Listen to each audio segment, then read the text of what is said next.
Amen. Minsan pa po malakas na palakpak para sa ating Panginoon.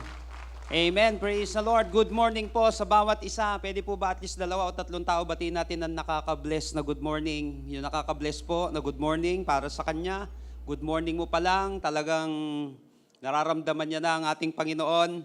So praise the Lord.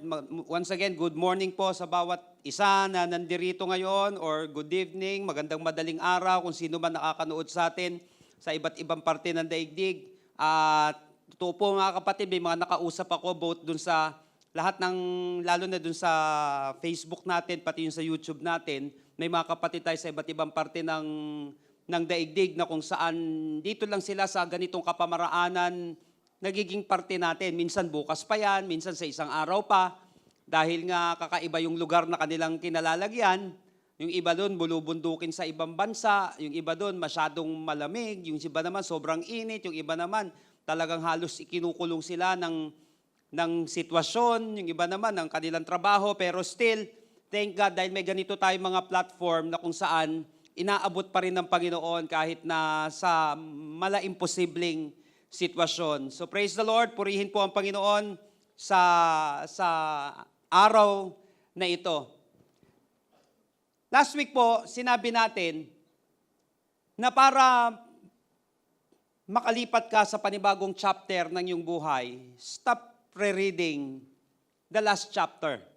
Hindi ka makakapunta dun sa next chapter mo. At ang matindi dun, na sinabi natin na forget the former things, ay yung mga magagandang bagay. Hindi lang yung pangit ang nakaka-apekto sa atin para umusad tayo.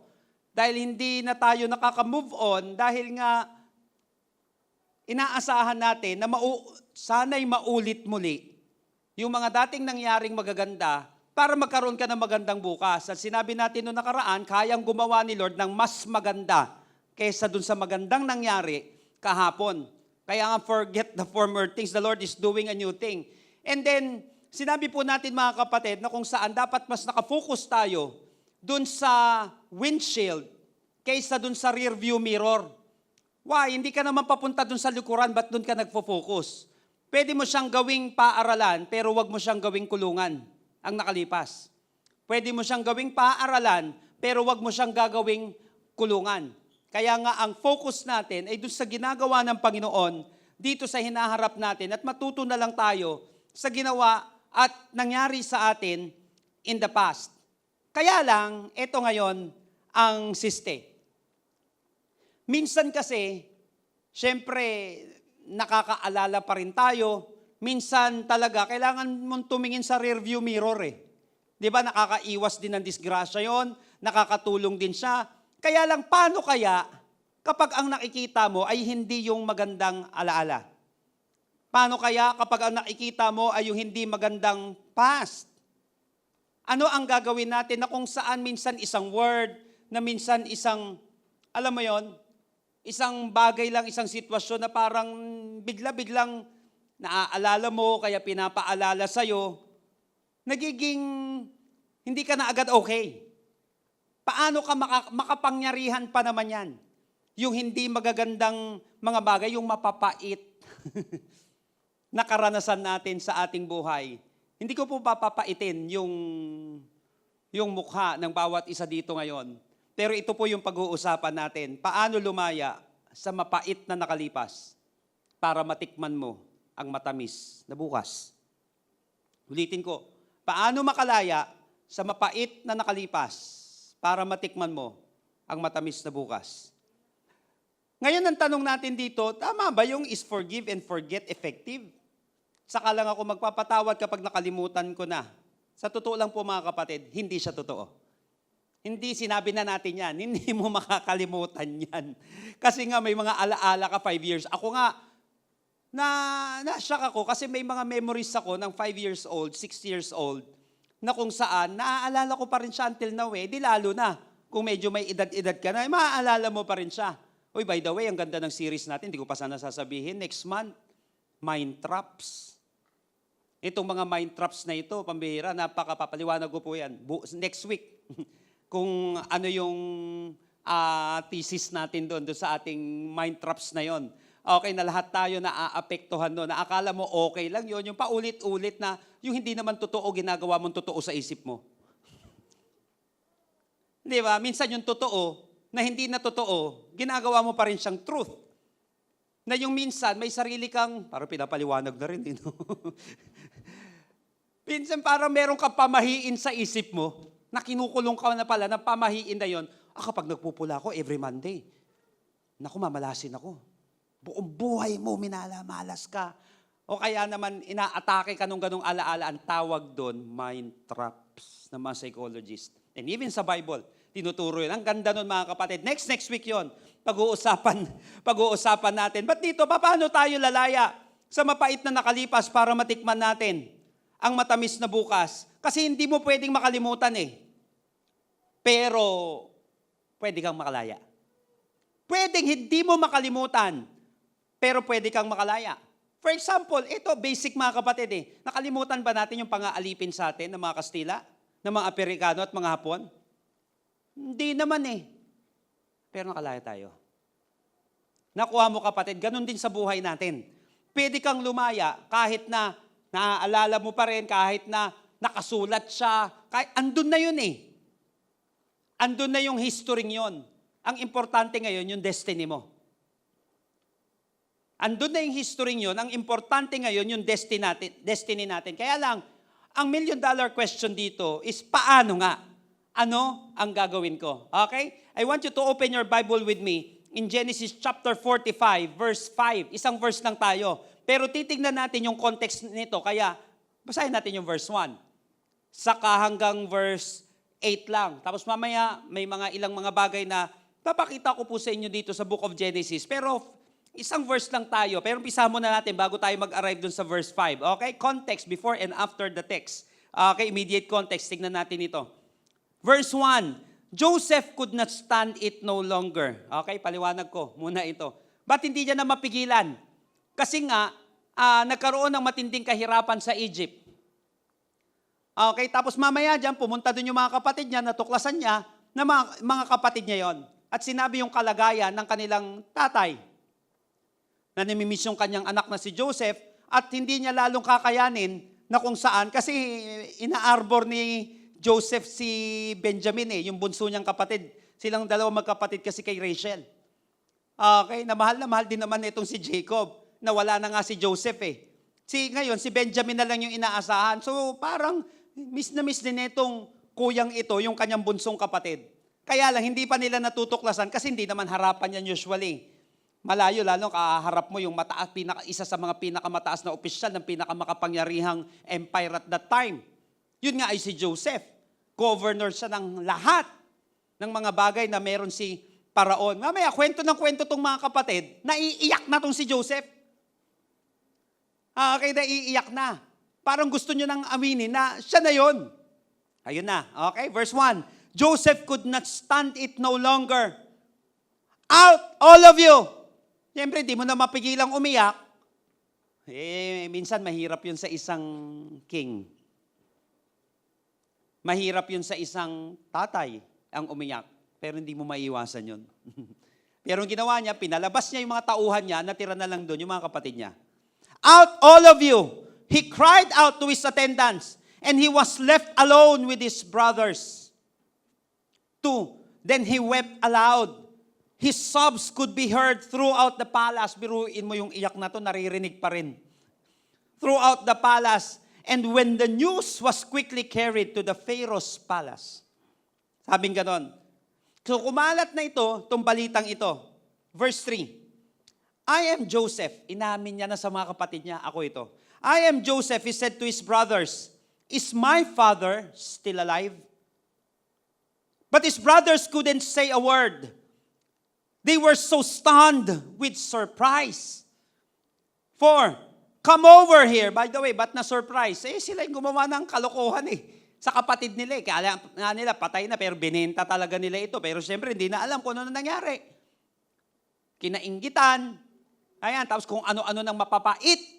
Yun ang term niya, mapapait na nangyari sa buhay nitong Joseph na ito dahil sa pagkainggit, dahil sa pagkamuhi nitong mga kapatid niyang ito.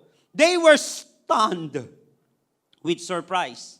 Verse 4, come over here, he said. So they came closer. And he said again, I am Joseph, your brother, whom you sold into Egypt. But ito na yung text natin. But don't be angry with yourselves that you did this to me. Pera. For God did it. He sent me here ahead of you to preserve your lives. 6, these 2 years of famine will grow to 7, during which there will be neither plowing nor harvest. 7, God has sent me here to keep you and your families alive so that you will become a great nation. 8, yes, it was God who sent me here, not you. And He has made me a counselor to Pharaoh and a manager to his entire nation, ruler of all the land of Egypt. So paano tayo makakalaya sa isang mapait na kahapon? Sa isang mapait na nakalipas para matikman natin ang magandang bukas? Paano? Tandaan po natin mga kapatid, bakit kaya itong si Lord, bakit kaya ang daming part ng Book of Genesis binigay niya dito kay Joseph? By the way, Joseph is one of the greatest patriarchs of Egypt. Ito yung mga tatay nila. Pag sinabi, pero usually yung tatlo ang binabanggit, yung Trinity nila. Okay, pero minsan nababanggit din pang-apat itong si Joseph. Abraham, Isaac, Jacob, Joseph. Nababanggit yan. Sa yung mga greatest patriarchs, yung mga tatay nila. Okay, but pag binabanggit itong mga patriarchs na ito, pag nababasa nyo sa Bible, it doesn't mean basta binanggit lang yun. Pag binanggit yan sa Bible, may pinapaalala si Lord sa kanila. Okay? May pinapaalala na promise si Lord sa kanila. Pag binabanggit yun, hindi lang basta, ay binanggit, oo, kasi pangkaraniwan, hindi. Sadya lagi yun. Kasi baka nakakalimot na sila na may magandang pangako si Lord sa buhay nila. Every time na dumadaan sila sa pagsubok, mamaya biglang sisingit yon. Abraham, Isaac, and Jacob. Okay, pinapaalala ni Lord yung promise na yon. Pero pagdating dito mga kapatid, napaka-interesting kasi ng structure ng Book of Genesis. Unang-una, mapapansin natin, 3% ibinigay ni Lord dito pagdating sa creation. Okay, 3% ng Book of Genesis. 15% ibinigay niya para kay Noah. 21% ibinigay niya kay Abraham. 8% ibinigay niya kay Isaac. At kay Jacob, ibinigay ni Lord na porsyento ng Book of Genesis ay 23%. At pagdating kay Joseph, mga kapatid, halos 30% ng content ng Book of Genesis ibinigay niya dito kay Joseph. Naniniwala ako mga kapatid na may purpose ito. Na malaki ang kinalaman nito para, alam mo yon, para makita ng matindi ang kilos ng Panginoon. Na hindi porket may nangyaring hindi maganda sa past mo, wala nang ginagawa si Lord. Hindi porket ipinanganak ka sa ganyang pamilya at ganyan na nangyari sa pamilya mo ngayon, hindi ka na sinasamahan ng Panginoon.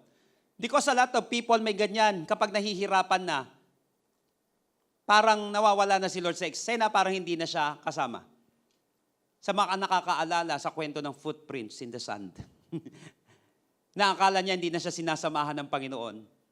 Dahil 2 paris na lamang ng footprints ang nakikita niya. At sinabi ni Lord, hindi mo footprints yan, akin yan. Dahil sa panahon na pagod ka, binubuhat kita.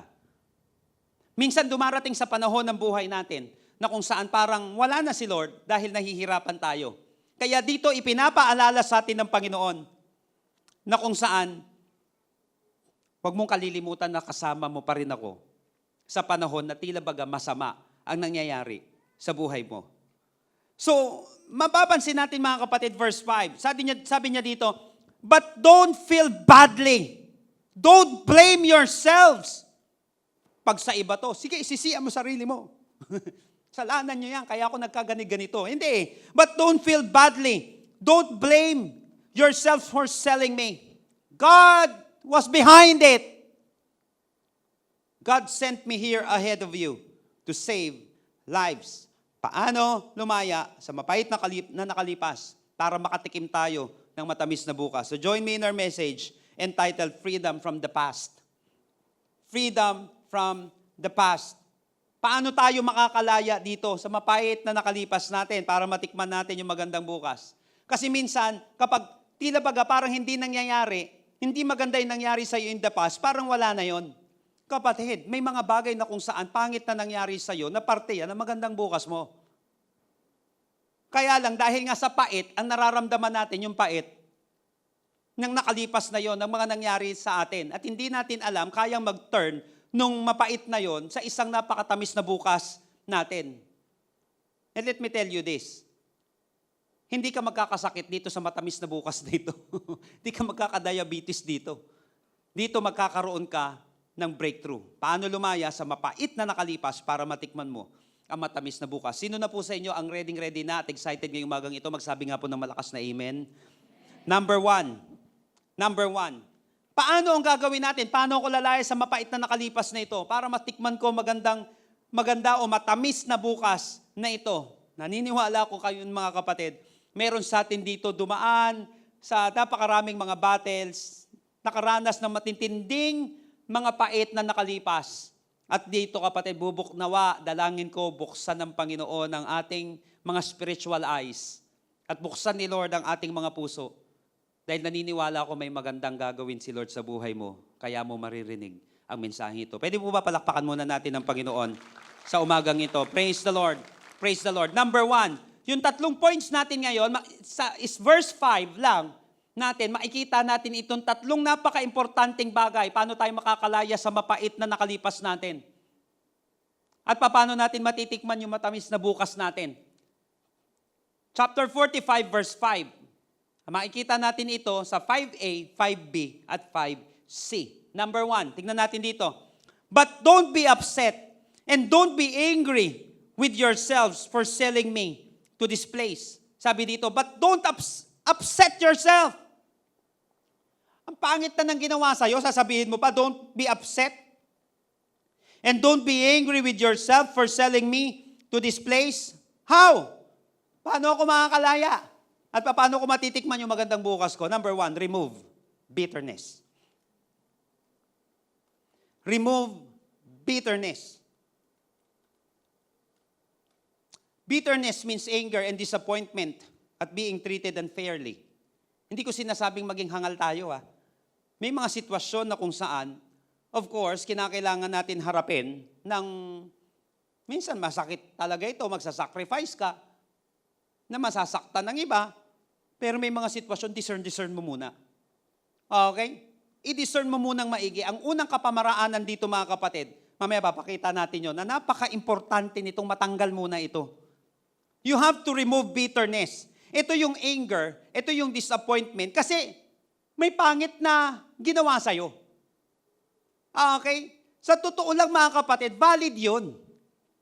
Nakuha po natin mga kapatid, kaya minsan ang tao nagiging bitter, kasi nga may valid na ginawa sa kanya. Totoo naman, nasaktan tayo. Totoo naman, hindi naging maganda yung pamilya natin. Parang left behind lagi tayo sa mga kaibigan natin, sa mga kakilala natin. Totoo naman kasi. But you know what? Joseph has all these reasons to harbor bitterness to his brothers. Mas madaming rason itong si Joseph para magkimkim siya ng bitterness sa kanyang mga kapatid. Kinainggitan siya. In fact, pati tatay niya, kinainggitan siya nung siya'y nanaginip kasi dreamer ito eh. Minsan ng mga visionaries, pagtatawanan yan. Accepted naman, minsan nakakapikon lang. Pagtatawanan ka, bakit ka pagtatawanan? Kasi hindi pa nila nakikita yon. Bilog ang mundo. Ha, ha, ha, ha. Paano naging bilog? Di sana nahulog tayo lahat. Alam mo, maraming planeta. Maraming planeta. Wala. Araw lang yan sa kabuuan. Nakuha po natin mga kapatid, minsan, kaya nga sinabi nila, visionaries are crazy in the beginning. Sabi nga nila Steve Jobs. They are crazy in the beginning. Hindi ka paniniwalaan dahil kaya mo. Dahil Ganun talaga eh. Minsan ikikriticize ka. Pati tatay niya, sigurado ka luluhod yung mga kapatid mo sa'yo. Pati ako luluhod. Ang bigat. Kaya siya kinainggitan. Kaya siya mga kapatid, inihulog sa balon. Tapos nung di naman nila, naisip nila, mas maganda pagkakitaan na lang natin to eh. Mamamatay lang yan dyan, sayang. Benta na lang natin yan, gawin na lang nilang slave yan. Kinalakal siya, kinulong. At doon na nangyari mga kapatid, yung iba't iba pang mga pagsubok sa kanyang mga buhay. Pagbintangan, lahat na. Meron siyang rason para maging bitter mga kapatid. Meron siyang rason para maging bitter. But dito sa statement na ito, ano nangyari dito? Sinabi niya, but don't be upset. Sabi niya, and don't be angry with yourself for selling me to this place. Sinabi niya, mga kapatid, sa totoo lang, merong rason si Joseph na maging bitter sa kanyang mga kapatid at sa mga pangit na nangyari sa kanyang buhay, but he did not tasted bitterness. Hindi niya tinikman yung bitterness sa kanyang buhay. Remember, brothers and sisters, that forgiveness is costly for the one doing the forgiving. Napaka-costly po mga kapatid ng pagbibigay ng pagpapatawad. Kaya nga pag binigyan ka ng pagpapatawad, i-value mo siya. Costly siya. At pati sa'yo, costly siya. Kasi masakit yun, tapos patatawarin kita. Nakuha mo yun kapatid?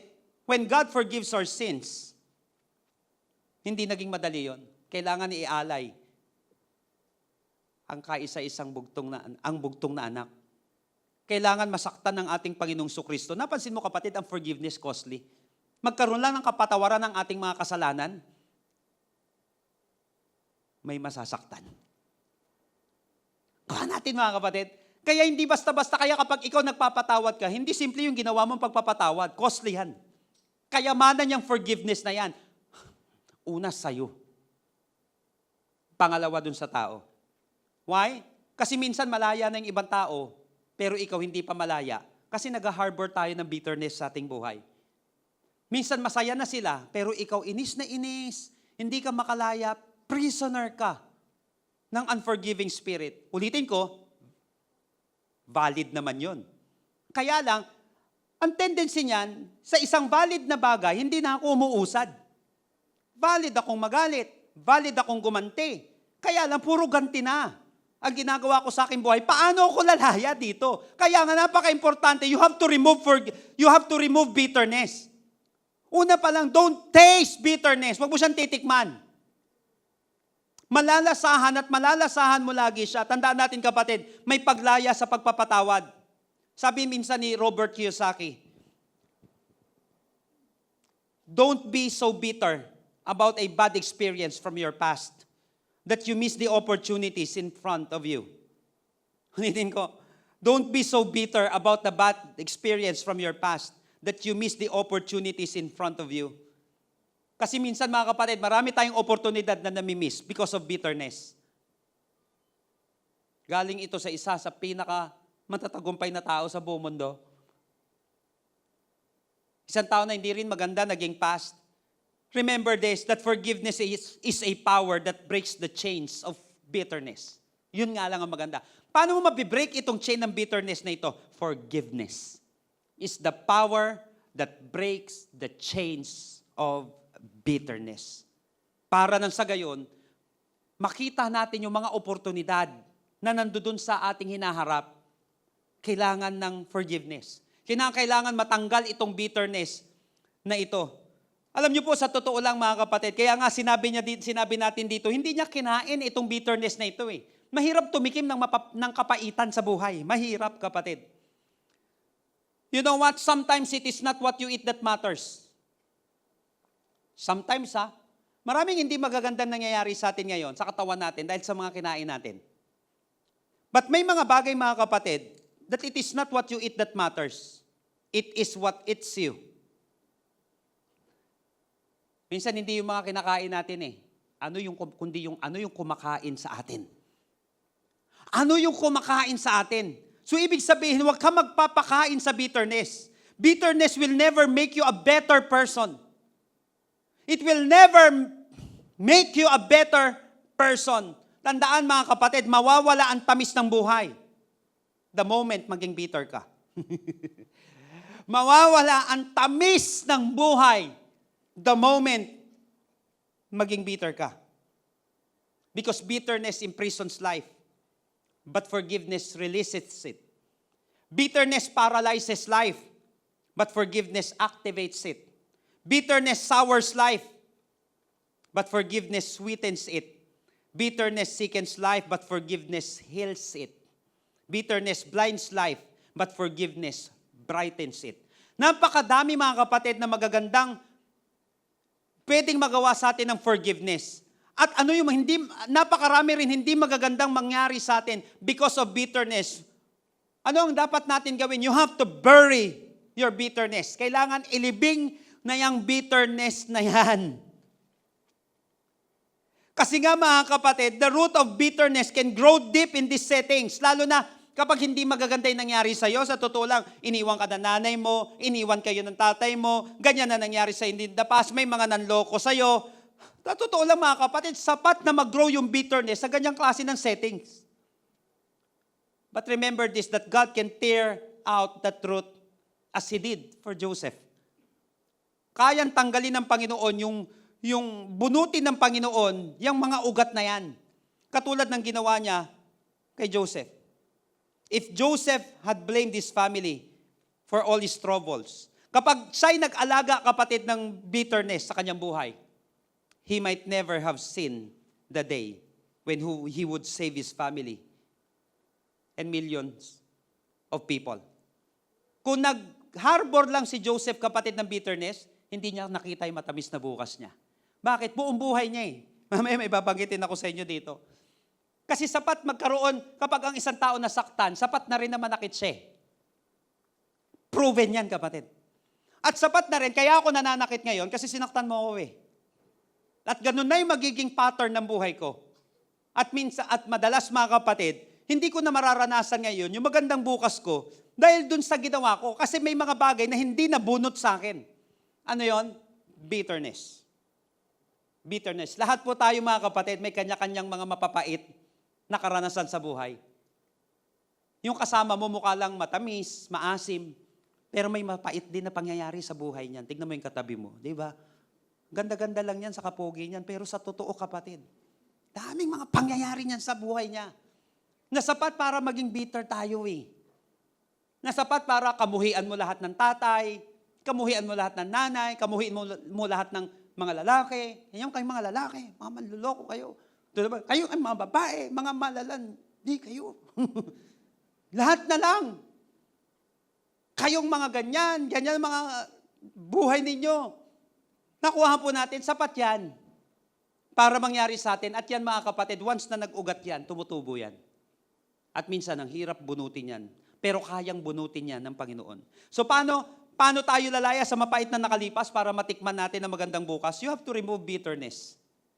Kaya sinabi niya dito ni Joseph sa kanila, but don't be upset.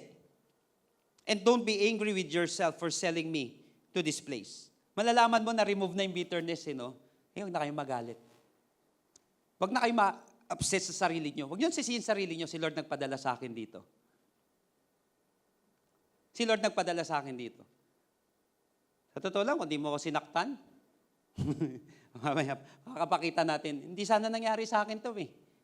Yung magagandang bagay na ito. Kaya lang, you have to choose. Nakuha po natin, you have to remove. Kasi pag hindi mo ni-remove yung bagay na yan, nag-uugat nga yan. Ang pinakamagandang kapamaraanan, pang-remove dyan sa bitterness na yan, forgiveness. At sinabi natin, forgiveness is costly. Para lalo sa nagbibigay nito. Lalo't ikaw yung nasaktan. Pero kapatid, napaka-costly rin ng forgiveness. Ang ganda ng price. Paglaya.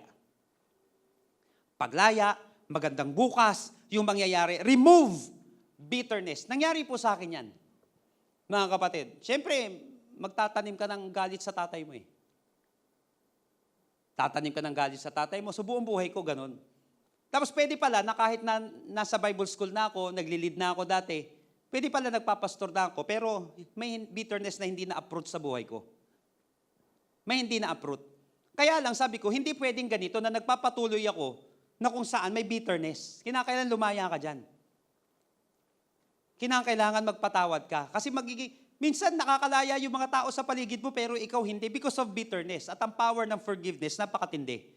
Napakatindi. At makikita mo kapatid, pag nag-release ka ng forgiveness, makikita mo yung mas maganda. Makikita mo yung success sa buhay mo, makikita mo yung healing, may paglaya, at makikita mo mas magiging positibo yung pananaw mo sa buhay. Ulitin ko, hindi madali yon. Kaya nga costly ang forgiveness, but you have to do it. May mga bagay kapatid na mahirap pero kailangan mong gawin.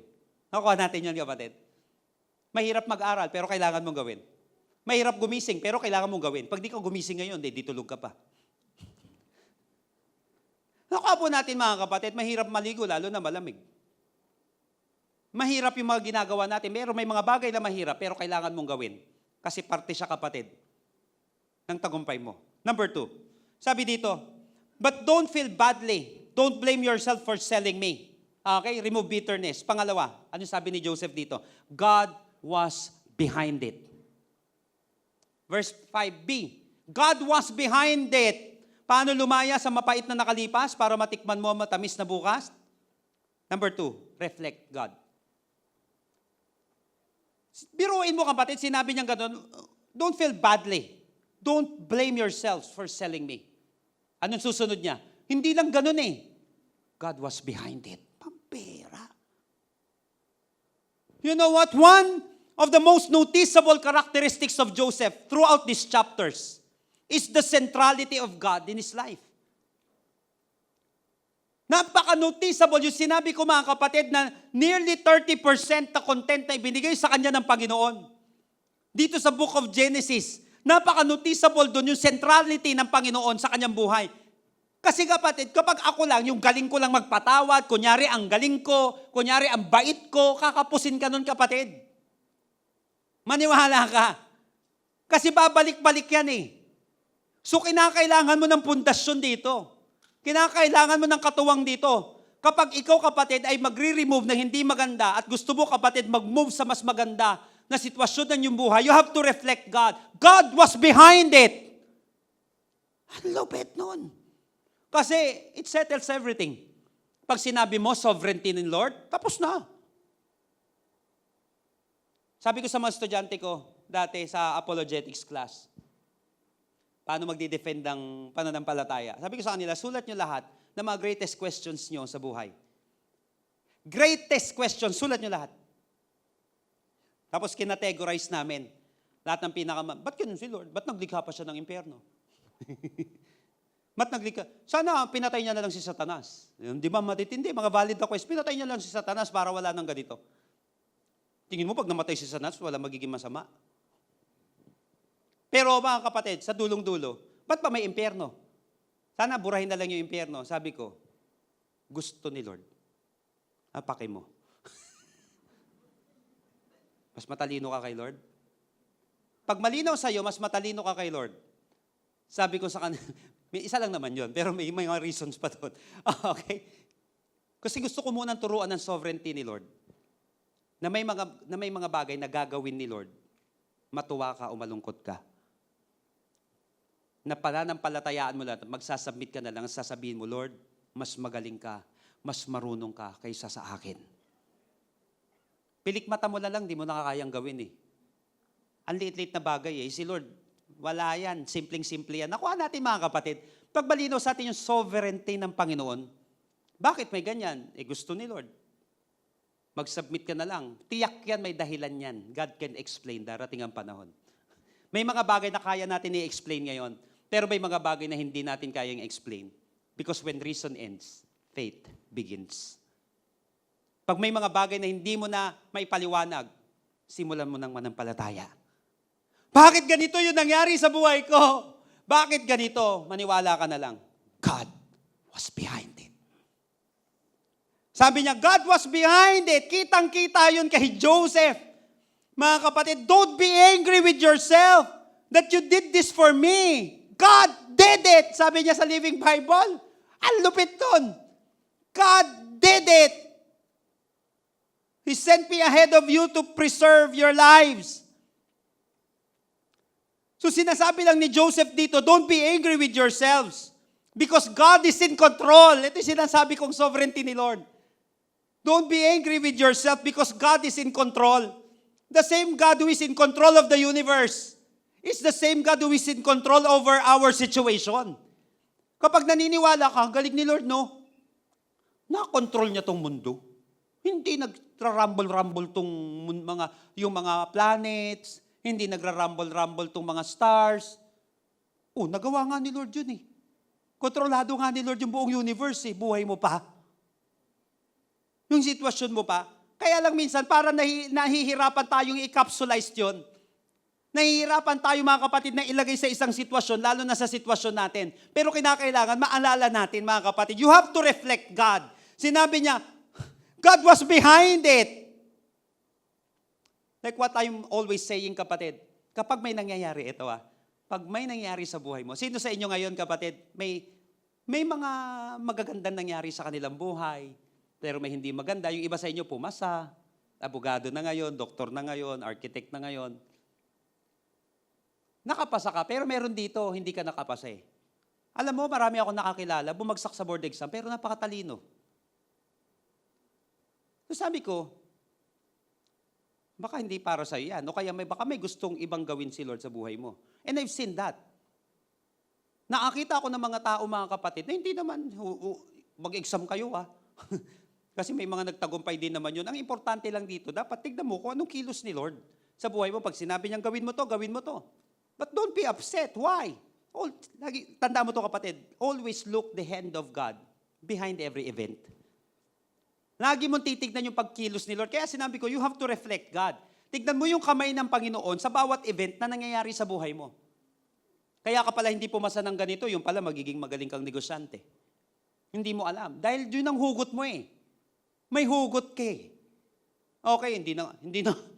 For example, hindi na nga maganda pa, wala na kami makain, tatamad-tamad pa ako. Minsan yun ang hugot ko mga kapatid, para hindi ako naglulustay ng pera. Biro, wala ka nang makain. Hirap na magdadrugs ka pa. Nakuha mo kapatid yun. Hirap ka na. Ganito pa gagawin mo sa buhay. Always look at the hand of, kaya baka the hand of God behind every event. Kaya baka pinaranas ka ng Panginoon ng ganyang sitwasyon para matuto ka magpahalaga. Kasi maraming mga tao may pera but they don't know how to value yung mga bagay na pinaghirapan ng mga magulang nila. Dahil ikaw, ni 25, ni 10 piso, halos wala ka, sa susunod, pag binigyan ka ni Lord, magpapahalaga ka na. Nakuha natin mga kapatid, dahil ikaw minsan hindi ka pinahalagahan ng tao. Bakit nangyari sa akin ito? Para nang sa gayon, sa susunod, matuto ako magpahalaga sa mga taong ibinibigay sa akin ng Panginoon. Nakuha natin mga kapatid, hindi ka talo kapatid kapag nireflect mo ang Panginoon sa iyong buhay, kapag kita si Lord sa iyong buhay. Come on, palakpakan natin ang ating Panginoon. Hindi ka talo doon. Kasi alam mo, kasama mo ang Panginoon eh. Alam mo mga kapatid, dito sa passage nito, mapapansin natin, tignan niyo po mga kapatid yung verses 15 hanggang 19. Gusto ko lang pakita, medyo mahaba-haba lang ng konti, pero ang ganda kasi ng kwento ito eh. Ang ganda ng kwento, basahin niyo ulit. Ang gandang pelikula. 15 hanggang 19, sige, tignan natin. After Jacob died, Joseph's brother were worried. Eto patay na si Jacob nito. Ang bira yung mga kapatid niya, takot pa rin. Bakit? Palagay niyo, bakit? Baka pag namatay na yung tatay, yari, katayin kami nito kapatid namin na niloko namin. Napansin niyo po? After Jacob died, Joseph's brothers were worried. They were afraid that Joseph would still be mad at them for what they had done years before. Kasi may mga ganun tao eh. Yung iba hysterical, yung iba historical. Paulit-ulit. Pabalik-balik. Minsan may ganun talaga. Nangyayari talaga naman siya.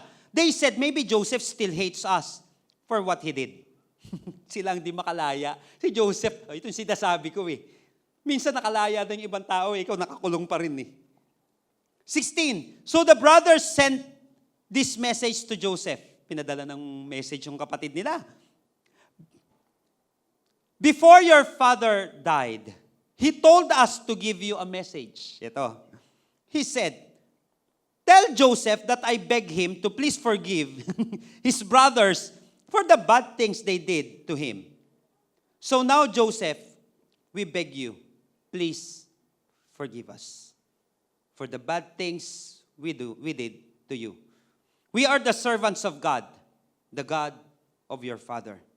That message made Joseph very sad, and he cried. His brothers went to him and bowed down in front of him. They said, "We will be your servant." 19, then Joseph said to them, "Don't be afraid. I am not God. I have no right to punish you. It is true that you planned to do something bad for me. But really, God was planning good things. God's plan was to use me to save the lives of many people. And that is what happened. So don't be afraid. I will take care of you and your children." And so Joseph said kind things to his brothers, and this made them feel better. Napansin niyo mga kapatid, kapag si Lord parte ng paglaya mo, pag si Lord naging parte ng pag-move on mo, kapag si Lord parte, kapatid, ng pagpapatawad mo, kasi may pagpapatawad na wala naman si Lord eh. Di na, wala na yan. O napansin mo kapatid, pwede yun, pero limitado yun. Remove bitterness. But at the ayun ang mali ng iba. Nagsimula lang sila doon. Meron naman kahit unbeliever, pwede mo naman i-remove yung bitterness eh. Ang daming mababait na unbeliever, maniwala kayo. Na minsan mas mabait pa sa iba sa atin. Maniwala kayo, ba't hindi kabaitan ng tao magliligtas? Tandaan natin yun mga kapatid ha. Ephesians 2:8 and 9. Kasi magmamalaki ka, kaya ka mapupunta ng langit kasi mabait ka. Ano ka, mas mabait ka kay Lord? You have been saved by grace, not by your works, so that no one can boast. Pero dapat mga kapatid, verse 10, Ephesians 2:8, 9, 10. Dapat kapag ikaw ay Christian, dapat gumagawa ka rin naman kasi ng mabuti. Pero hindi ka naligtas dahil sa kabutihan mo. Naligtas ka para gumawa rin ng mabuti. Kapo natin mga kapatid. Pero napaka-importante, maganda, nag-release ka ng forgiveness, ni-remove mo yung bitterness, but at the same time, you have to reflect God kasi kakapusin ka. Ang tao limitado, pero ang Diyos limitless. Napansin mo kapatid, tapos na yung kwento ng harapan nila, nandoon pa rin yung mga kapatid niya na kung saan di makalaya-laya kasi baka yariin sila ng kapatid nila na niloko nila. Pero mga kapatid, humingi pa rin sila ng patawad. Yun ang maganda. Tapos doon nag-release ng patawad, ito, sinabi niya, "Don't be afraid, I am not God." Sino ako para parusahan kayo? Hindi naman ako Diyos. Pinagplanuhan nyo na gumawa ng hindi magandang bagay sa akin. Pero si Lord, really, sa totoo lang, tama yun, pero sa totoo lang, si Lord ang nagplano nito para nang sa gayon, masave ko yung buhay ng maraming tao. At ito nga, ang nangyari. Most of us, mga kapatid, forget that the message of Scripture is very clear. That God is the most powerfully present in this tough situation. Minsan hindi natin nakikita na si Lord present dun sa nangyayari sa iyo eh. Minsan present siya dun sa hindi nandiyan sila, minsan ang hirap lang eh. Nakuha po natin mga kapatid, minsan sa totoo lang, may mga bagay na ang hirap i-explain ngayon. May mga kinausap nga ako mga teachers na nakaraan, mga Bible school teachers, may mga kinausap ako mga leaders. Sabi ko, hindi lahat ng bagay kaya natin i-explain sa lahat ng panahon. Una, hindi tayo Diyos. Wala akong karapatan na magmarunong masyado. May mga bagay, kapatid, na kung saan kinakailangan, tignan mo yung kilos ni Lord. Kinakailangan mag-submit ka. At kinakailangan dito, instead na mag-harbor ka ng bitterness, you have to reflect God. Na alam mo, sovereign ang Panginoon, that He is in control. Isaiah 45:15, clearly, you are a God who works behind the scenes. Oh, clearly, you are a God who works behind the scenes. God of Israel, Savior God. O para nga dito sa mga wala ng tatay, di ba nakakalungkot minsan? Father's Day. Niiwan kami tatay ko. O kaya wala na akong tatay. O di ba? Tapos mababasa mo yung Isaiah 68:5, di ba? He's the father to the fatherless, a defender of widow. He is our God. Kapag nawala na, kapatid, tanda natin, ang fatherless, hindi lang naman yan yung mga nawala ng tatay. Kundi may tatay sila pero hindi nagtatay yung tatay nila. Dalawang bagay. Yung iba, talagang hindi naman perpekto. Yung iba, masama. Pero yung iba, pinapakita lang sa atin ni Lord na walang kapantay si Lord. Kahit may tatay ka, may kakulangan yan. Kahit sino sa atin dito magbait-baitan, may kakulangan ka, kapatid. Kaya nga kinakailangan, ipakilala pa rin natin si Lord sa mga anak natin. Why? Kulang tayo eh. Pero pag si Lord ang bumuo ng buhay nila, hindi man tayo perpekto, magmamahalan tayo. Bakit alam ko, hindi perpekto ang nanay at tatay ko, hindi rin ako perpekto, kaya nga dapat may Diyos tayo sa buhay natin na kung saan perpekto ng pamilya natin. Aayos ng pamilya natin, magpapagaling sa atin. Kaya nga kinakailangan si Lord sa kalagitnaan natin. Amen po ba? Come on, palakpakan natin ang ating Panginoon. Remember this, brothers and sisters, that the key to your freedom from the past is your attitude. And the key to your attitude is submitting yourselves to the sovereign God. Kapag marunong ka na, kanina pinakikinggan ko yung kanta ni Ron Quinoli na new version nila dati, yung Majesty, worship His Majesty. Sinabi niya ganun dun sa concert nila, tonight, Lord, we don't want to see you, not just a lamb, but we want to see you as our King of Kings and the Lord of Lords. And you are sovereign. You know everything. You are in control of everything. Pambihira. Pag ganun yung tingin mo sa mga bagay-bagay, kapatid, ay pambihira. Lalawak yung pananaw mo eh. Although nabibigatan ka sa isang sitwasyon, pero alam mo makakalaya ka eh. Remember that God's plans and purposes are far greater than our own. Hanggat hindi mo nakikita si Lord sa bawat pangyayari, ay walang paglayang mangyayari. Ulitin ko, kapatid, hanggat hindi mo nakikita si Lord sa bawat pangyayari, ay walang magandang mangyayari. Walang paglayang mangyayari. You have to magnify God, not the problem. Ulitin ko, kapatid, magnify God, not the problem. But don't feel badly. Don't blame yourself for selling me. God was behind it. God was behind it. Paano lumaya sa mapait na nakalipas para matikman natin ang matamis na bukas? Number 2, reflect God. Sabi nga po natin, reflect God. Makakalaya ako dito, kasama ko naman si Lord. Mag-alala. Siguro, ganun na lang minsan, siguro yung mga words natin, pag hindi ka pa, alam mo yung masyadong kumbinsido, pero alam mo, gusto mong paniwalain sarili mo eh. Kaya Lord, dagdagan mo pa pananampalataya ko. Pero siguro, nangyari sa akin ito para matuto din ako. Yung mga ganun, napansin mo, parte na si Lord dun sa pag-move on mo. Parte na ang Panginoon sa paglaya mo. Hindi mo na lang sinasabing, pinapatawad kita. Alam mo, ganyan talaga ang buhay eh. Okay din yun, kaya lang, ikaw lang yun. Limitado ka, sama mo si Lord. Reflect mo ang Panginoon doon sa pangyayaring yon. Pangatlo at panghuli. But don't feel badly. Don't blame yourself for selling me. Ganda na ito, kapatid. God was behind it. Verse 5c. God sent me here ahead of you to save lives. Number 3. Realize the purpose. Ito yung sinasabi natin kanina. Hindi lang basta-basta nakasama ko. Of course, kasama ko ang Panginoon. Nagre-remove tayo ng bitterness, nagre-release tayo ng forgiveness. Gusto mong maging matagumpay di ba? Gusto mong makakuha ng ginto doon sa paghihirap na yon. Pakinabangan mo na ngayon. Pakinabangan mo na yung mapapait na nangyari sa buhay mo. Pakinabangan mo na hindi maganda. Anong gagawin mo, kapatid? You have to realize the purpose. Dito nakita niya, God sent me here ahead of you to save lives. Nakita niya. Joseph knows that God planned everything that has happened to him in Egypt. Nakita niya. God wanted Jacob and his family to stay alive when there was famine. Kaya pala, pinadala ako dito ni Lord para ma-save ko yung buhay ng pamilya ko. Para ma-save yung buhay ng aming lahi.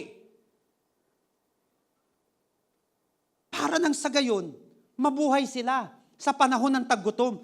Kaya siya nangyari. Nakuha po natin, mga kapatid. Sa totoo lang, mga kapatid, kung mapag-aaralan natin ito, yung buhay ni Joseph, hindi naman siya broken family. Hindi lang broken, dysfunctional. Kasi may broken family, pero may dysfunctional family. Ibig sabihin, hindi nagpa-function yung nanay sa function niya bilang nanay. Hindi nagfa-function yung tatay bilang tatay. At hindi lang lagi magulang, hindi ka rin nagfa-function bilang anak. Kasi hindi mo alam ang role mo bilang anak. Minsan nga, boss na yung anak ngayon eh. Nung ikaw, pinagsaing mo yung anak mo, ang daming dahilan, hindi pa nga natuloy eh. Mamaya na, 3 oras na yung mamaya. Mas naluto pa yung mamaya na kaysa dun sa sinaing eh. Tapos ako na nga lang. Samantala nung inutusan ka, ginawa mo agad eh. Di ba? So kailangan malaman natin yung bawat role natin sa loob ng pamilya. Kasi ang tagumpay ng pamilya, hindi lamang sa nanay at tatay, pati sa mga anak. Napaka-importante nun mga kapatid. Pero mapapansin natin, may dysfunctional na family itong si Joseph.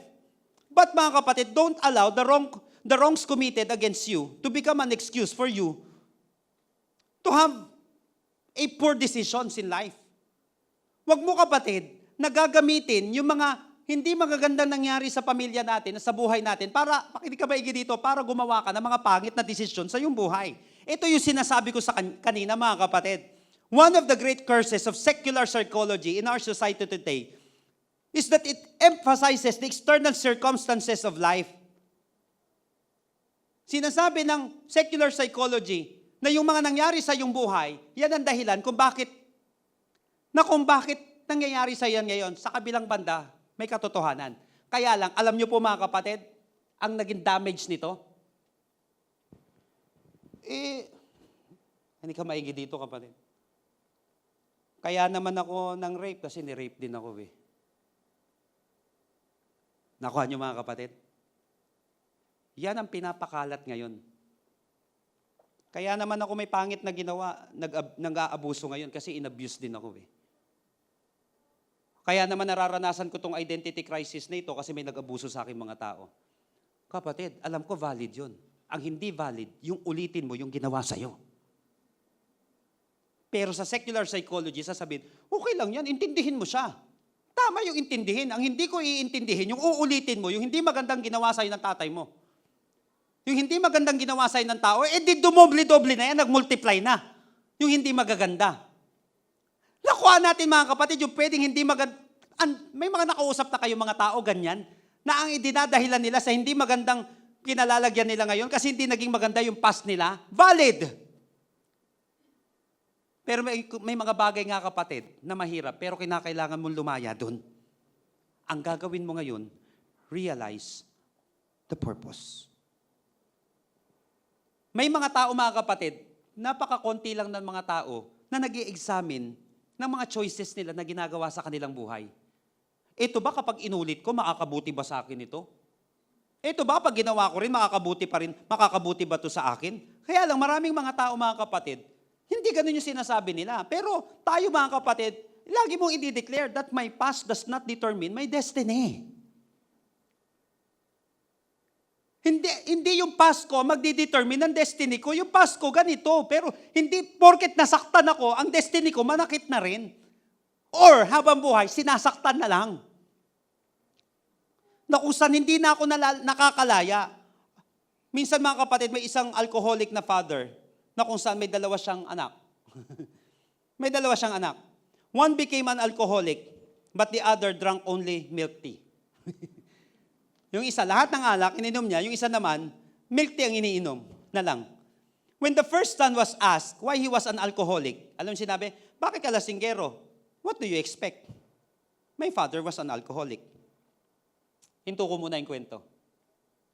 Ganyan po yung naging buhay ko dati. Kaya ang kala ng tatay ko, baka mapanood niya to, kala ng tatay ko dati, mas lasinggero siya sa akin. Wala, nahigitan ko siya. Kala niya lang yun. Kasi hindi naman ako hindi ako nakipag-inuman sa tatay ko. Pero hinigitan ko siya. Bakit? Ang sinasabi ko, what do you expect? Alcoholic tatay ko. Talunin ko pa siya. Sabi, naging mayabang na. Nakuha natin mga kapatid, wrong choice. Tuloy ko yung kwento. When the second son was asked, yung umiinom lang ng milk tea, bakit hindi ka naging lasinggero? Ba't hindi ka umiinom katulad ng tatay mo? Sagot ng bata, what do you expect? My father was an alcoholic. Nakuha natin yung mga kapatid. Ano ibig sabihin nun? Ano yung expect mo? Alcoholic na nga tatay ko. Magiging ganun pa ako. Same past, different choices. Same past, different choices. Halos lahat tayo mga kapatid, sabihin natin may mga pangit na past tayo. Pero pwede kang pumili na magandang ngayon mo. Pwede kang pumili na magandang ngayon. Fyodor Dostoevsky once said, "The mystery of human existence lies not in just staying alive. Lies not in just staying alive, but in finding something to live for." The mystery of human existence lies not in just staying alive. Hindi lang yung mabuhay ako, but in finding something to live for. Purpose! Ano ang purpose? Bakit kaya ipinanganak ako sa ganitong pamilya? Kaya ako nanggaling dito, alam niyo po mga kapatid, sa verses 5 and 6, last na mahaba-haba ng konti, 5 and 6 lang, hanggang 8 pala. "But don't be angry with yourself," sabi ni Joseph, "that you did this to me. For God did it. He sent me here ahead of you to preserve your lives. These 2 years of famine will grow to 7. Uy, bibiruin mo 2 years, mag-7 pa yan, sabi niyang ganun. During which there will be neither plowing nor harvest. 7, God has sent me here to keep you and your families alive. Si Lord nagpadala sa akin dito para alagaan kayo, para mabuhay kayo. Sinabi niyang ganon. So that you will become a great nation. Yes, it was God who sent me here, not you. And He has made me a counselor to Pharaoh and the manager of this entire nation, ruler of all the land of Egypt. Kapatid, nasabi lang natin dito that you have to look at the brighter side of life. Look at the positive in every negative situation. Ano ba yung pwede kong positibong makita dito sa negatibong nangyayari sa aking buhay? Di ba sinabi ko ang ano nakaraan, ang buhay parang battery. Kahit may negative, pwede ka maging powerful. Kahit na may negative, pwede ka maging positive. Umaandar yan, kahit may negative yan. Napapaandar ka yan. Why? Parte ng buhay yan. Kung makikita mo lang yung purpose. Kung makikita mo lang, you have to realize the purpose. Lord, bakit hindi ako katulad ng mga kaibigan ko? Isang hingi lang nila, mayroong bibigay ang magulang nila. Isang hingi lang nila, may pambili sila ng gusto nilang bilhin. Samantalang ako, parang 5 taon na ako humihingi ng ganyan sasakyan eh. Yung remote control dati. Tapos parang, alam mo yun, nagiging waway ka na, naglalaway ka na sa nakaingitan. 5 taon na ako naiingit, Lord. Bakit sila may ganyan? Samantalang kami, ang kaya lang gawin ng tatay ko, same kahoy, dahil karpentero siya. Kahoy na kotsi-kotsihan. Ganyan lang. Bakit, Lord? Bakit kami ganito? Nangungutang. Minsan pinagsasara, anino pa lang namin, nagsasara na yung tindahan. Pag nakikita, kasi paulit-ulit, paiba-iba lang ng anak, ang pinapadala doon, Lord, para nakakahiya. Sabi ko, bakit ganito? Kapag wala si Lord, makinig kayo maigiya, pag wala si Lord sa sitwasyon na yun, mag-harbor ka talaga ng bitterness. Sisihin mo magulang mo, sisihin mo ang lahat. Hindi ko sinabing wala silang kasalanan. Kasalanan nga eh. Pati yung ginawa ng mga kapatid ni Joseph, kasalanan nga yun eh. Kaya lang, choice ko to ngayon. Choice ko to. Yun pala, sabi ko, kaya mo pala ako, Lord, dinala sa ganito. Para nang sa gayon, kamuhian ko yung pagkabaon sa utang. Hindi ako matuwa. Kamuhian ko yung pag-aaway sa loob na tahanan. Yung natural yung may conflict eh. Pero kamuhian ko yung hindi magagandang, yung walang kapatawaran. Kamuhian ko yung hindi magaganda. So ibig sabihin, kaya mo ako dinala dito, Lord, para maging positibo yung pananaw ko sa buhay, kahit na negatibo, yung nangyari, hindi ako magiging ganito. At the moment na parang nagiging katulad na rin ako ng pangit na Pasko, yun na nagpapaalala sa akin, uulit ka na naman. Gagayahin mo? Yun nangyari sa inyo? Matututo ka ngayon magpahalaga. Kaya lang, alam mo ba yung purpose? Alamin mo yung purpose. Paano mo malalaman yun, kapatid? Isama mo si Jesus sa pag-move on mo. Isama mo si Jesus sa pangyayari mo. Hindi madali. Always remember this before we end this. It may not be easy. Sa totoo lang mga kapatid, but it can be done. Pwedeng mangyari. Nangyari sa iba, nangyari sa kanila, pero pwede rin mangyari sa iyo. Kapatid, mapait na nakalipas ay pwedeng maging matamis na bukas para sa iyo. Kapag kasama mo si Lord Walang imposible sa Kanya. Nothing is too hard for the Lord. Come on, palakpakan natin ang ating Panginoon.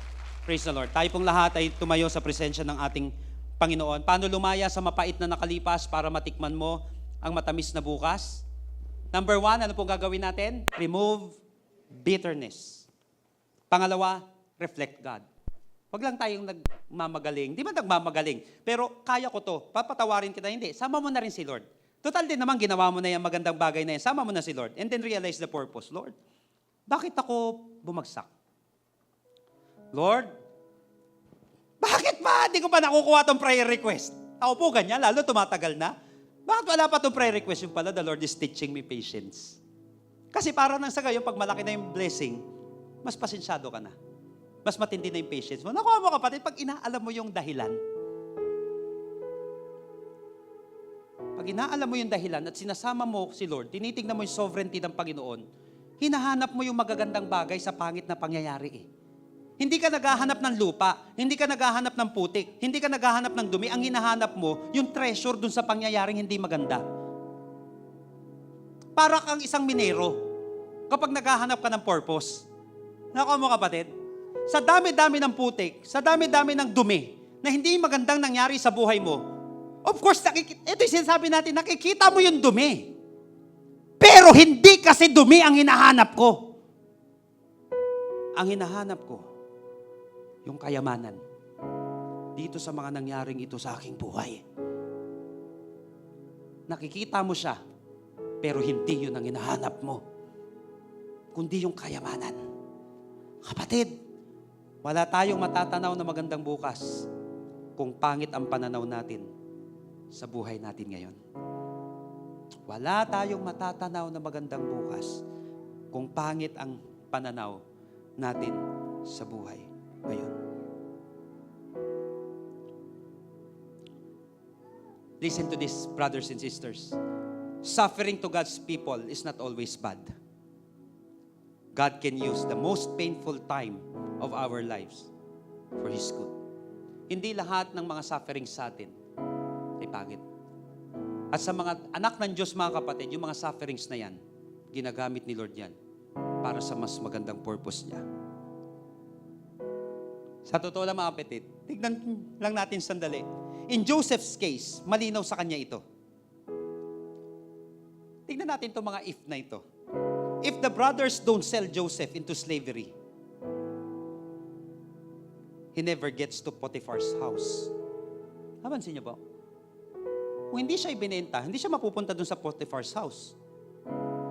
If Joseph never gets to Potiphar's house, Potiphar's wife never falsely accused him of attempted rape. Nagustuhan siya nung asawa ni Potiphar eh. Pinagbintangan siya, tumakbo na nga siya eh. Kaya lang, pinagbintangan pa rin siya. Kulong siya ngayon. Oh, bitter. Hindi.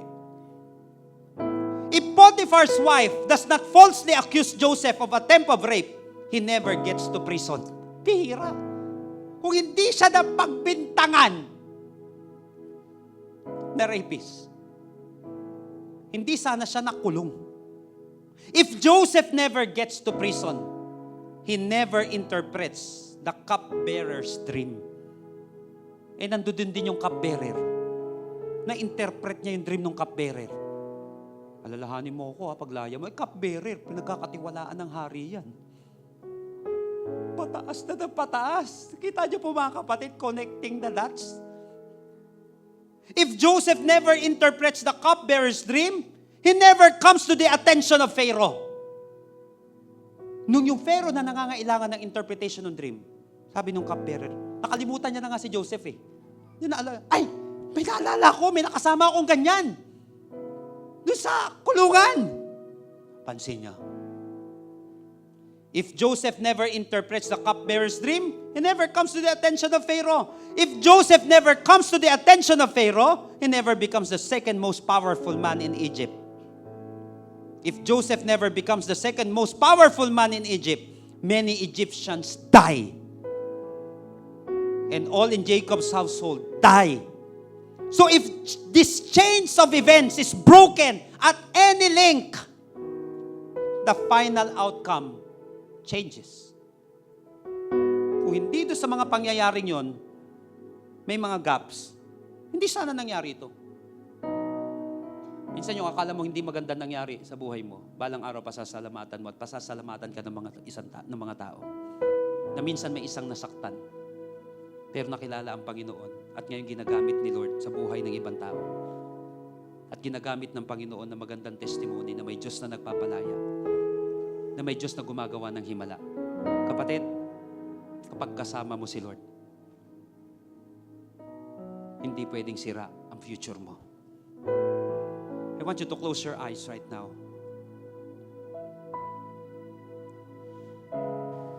Ngayong oras na ito, kapatid, kung meron man sa atin may bitterness, kung meron pang kahit konti lang, huwag na sayangin to, kapatid. Itong pagkakataon nito, mag-release tayo kay Lord.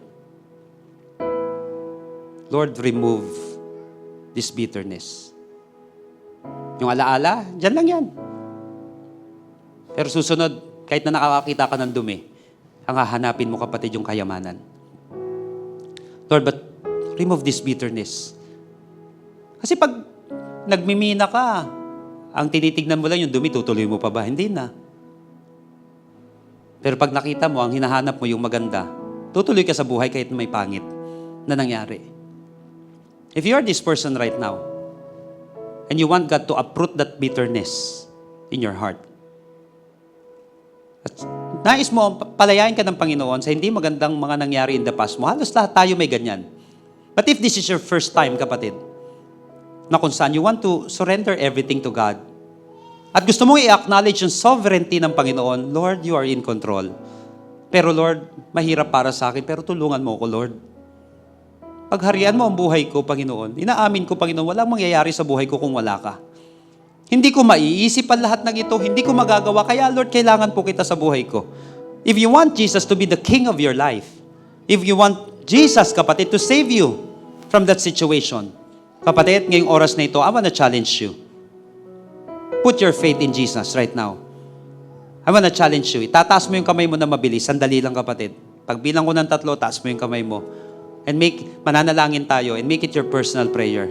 And after this, I believe your life will never be the same again. Are you ready? The Lord is here right now. Lift up your hands. 1, 2, 3. Habang nakataas ang kamay na yan, I want you to say this prayer right now na nagmumula sa iyong puso. Tell it to Jesus right now. Lord Jesus, come into my life. I surrender my heart to you. I admit that I'm a sinner. But I believe that you are my Savior. Starting today, be the Lord of my life. Save me. In Jesus' name. Amen. Kapatid, kung ipinanalangin mo ng buong puso ang bagay na yan, hindi ko sinasabing magiging madali. May mga pagsubok pa rin. Katulad din naman, kahit naman di mo makilala si Lord, pero ang masarap dito, kasama mo si Lord. If you believe about the sovereignty of God, tingin mo, matatalo ka bilang anak ng Diyos? Pwede ka mahirapan. Tingin mo, matatalo ka bilang anak ng hari ng mga hari? Hindi. Pwede ka mahirapan, pero sa dulo, tagumpay. Kasi anak ka ng Diyos. The Bible said in John 1:12, sino man daw ang tumanggap sa Kanya, sino man ang palataya sa Kanya, bibigyan niya ng karapatan maging anak ng Diyos. Kung ginawa mo yan, ngayong araw na ito, kapatid, maniwala ka, isa kang anak ng Diyos. At hindi ka pababayaan ng tatay mo sa langit. Pwedeng dumaan sa test. Pwedeng dumaan sa iba't ibang mga bagay. Dadaan sa pagsubok, pero kapatid, maniwala ka, mas mapapasalamatan mo ang buhay. Nakasama mo si Lord. Dahil yun ang tunay na kasiyahan, kapatid, na makasama mo ang ating Panginoon.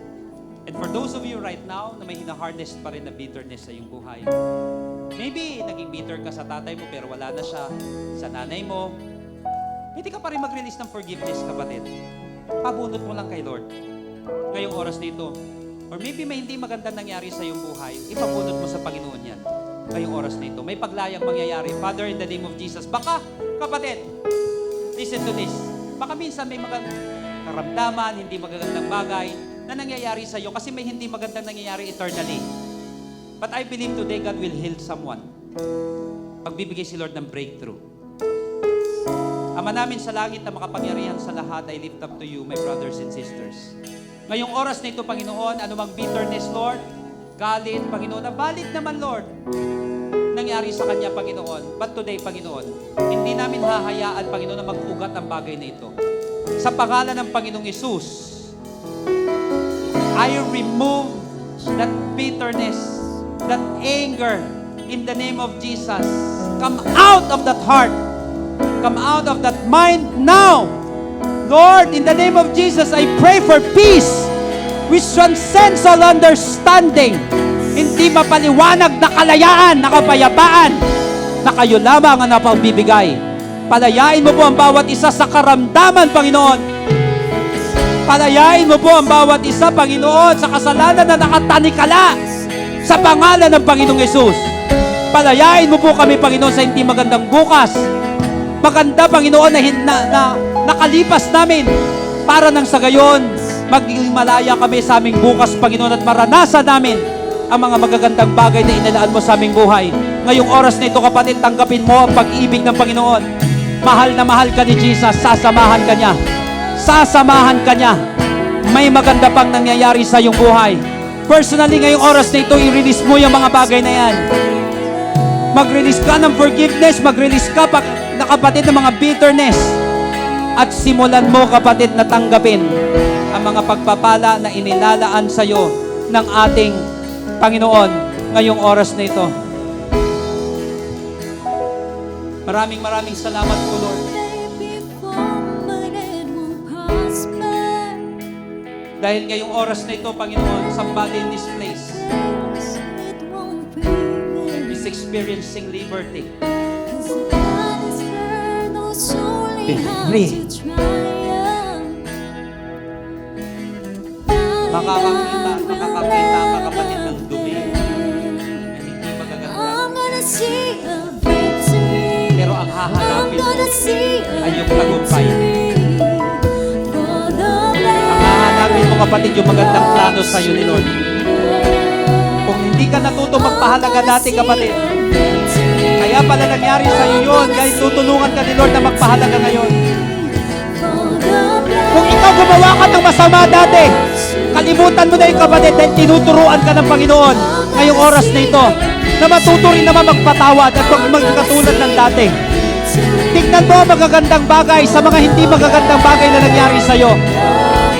Iiwan ka ng hindi magagandang bagay at tatanggap ka, kapatid, at gagawa ka ng magandang bukas mo. May tagumpay sa pangalan ng ating Panginoon. Lord, grant us success, God. Freedom, Lord. Victory in the name of Jesus. Oh, Jesus. Tagumpay, Panginoon.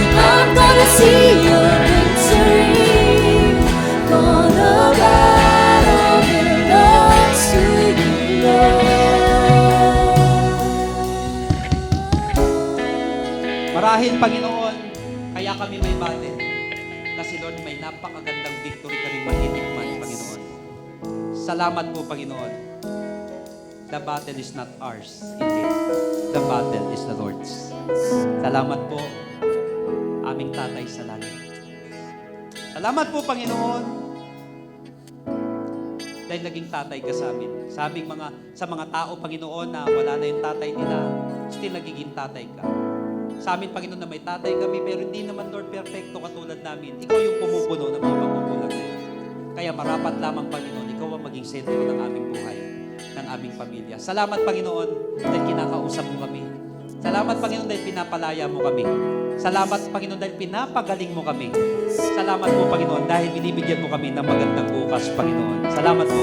Sa iyo po ang aming pasasalamat, papuri at pagsamba sa pangalan ni Jesus. Lahat po'y magsabi ng malakas na Amen and Amen. Palakpak ng pinagpala ni Jesus. Come on!